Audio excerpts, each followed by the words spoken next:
Throwing us under bus. SNP hatches last-ditch bid to scupper UK's new Australia trade deal.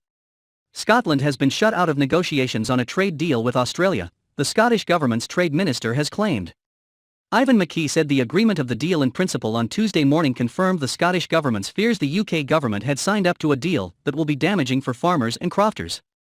Boris Johnson insisted the pact, the first to be negotiated from scratch since Brexit, will benefit British farmers following fears from the sector that they could be undercut by cheaper imports. Downing Street said products like cars, Scotch whisky and confectionary will be cheaper to sell to Australia because of the tariff-free agreement, while British farmers will be protected by a cap on tariff-free imports for 15 years. But in a last-ditch attempt to thwart the deal, Mr. McKee said, the Scottish government has seen no details of the agreement reached with the Australian government. We have had no role in the negotiations on tariffs and quotas despite regularly pressing the UK government for this. What we do know, however, is that this deal does not even remotely undo the damage to our economy caused by Brexit. The SNP-led Scottish government minister claimed the UK's government's own scoping assessment said a deal with Australia would only be worth a 0.02% increase in GDP over 15 years, and that agriculture and semi-processed food sectors would lose out. Mr. McKee also revealed he and colleagues from the Welsh and Northern Irish governments were due to be given more details of the deal on Tuesday morning. Mr. McKee claimed, I was due to be briefed by the UK government along with ministers from Wales and Northern Ireland this morning, but our call has been put back until much later because we were told not enough of the deal is nailed down. He said it was essential that a full impact assessment of the Australia trade deal be carried out as he warned it could be damaging for farmers and crofters.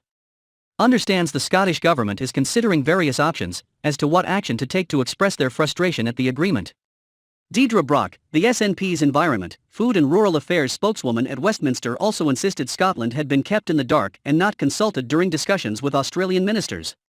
She added, there is no evidence of any meaningful protections to prevent Scottish farmers being undercut on the price and standards of beef, lamb and other produce.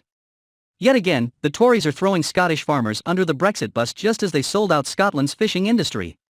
Ms. Brock concluded, the UK government must publish the full details of the deal without delay, allow proper parliamentary scrutiny, and ensure meaningful consultation with the Scottish government and Scotland's food and drink sector to prevent disastrous consequences. Martin Kennedy, president of National Farmers Union Scotland, said, the deal has not been afforded the appropriate level of scrutiny and consultation, and has been agreed in advance of the promised statutory Trade and Agriculture Commission being established to scrutinise such deals. Parliamentarians must be given the opportunity to examine this deal and any future deals, with government carrying out a detailed impact assessment on what it may mean for the agriculture and food sectors. The UK government, however, has said that British farmers will be protected by a cap on tariff-free imports for 15 years, using tariff rate quotas and other safeguards. Scottish Secretary, Alistair Jack, stated that measures to protect the UK's agriculture industry and maintain high standards will also help Scottish farmers make the most of international opportunities opened up by this deal. Mr. Jack insisted the extensive new trade agreement was very welcome news for Scotland and the whole of the UK. He said, Australia is the world's 8th largest market for Scotch whisky exports, worth £113 million last year. The removal of tariffs presents a fantastic opportunity for our iconic distilleries. Scotland's financial services, manufacturing and pharmaceutical sectors will also receive a boost.